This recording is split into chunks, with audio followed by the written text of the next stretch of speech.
पुढची बातमी संभाजीनगरमधून योगेश केदार आपली प्रतिक्रिया देताना म्हणतायत की दाते पाटलांनी लेखी आश्वासनाशिवाय उपोषण सोडू नये।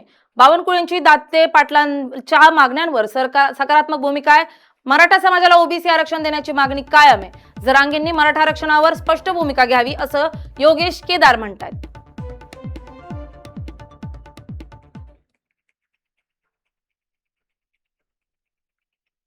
मनोज दादाने सुद्धा टार्गेट एकच ठेवावं आणि आंतरवलीत बसण्यापेक्षा मुंबईत त्यांनी आंदोलनाला जर बसले तर यश मिळेल।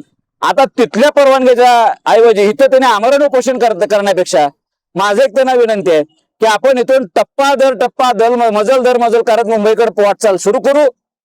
महिना दीड महिना प्रवास करायला वेळ लागेल। तुमच्या सोबत आम्ही सगळे लाखो मराठी पुढे चालू। आपण मुंबईत पोहोचायच्या आधी देवेंद्र फडणवीसांना आरक्षण द्यावं लागेल हे मी शाश्वती सांगतो। मराठा समाज होतं काय म्हणणं आहे, फुल प्रूफ घेतल्याशिवाय माघारी यायचं नाही, अर्धवट उठून यायचं नाही।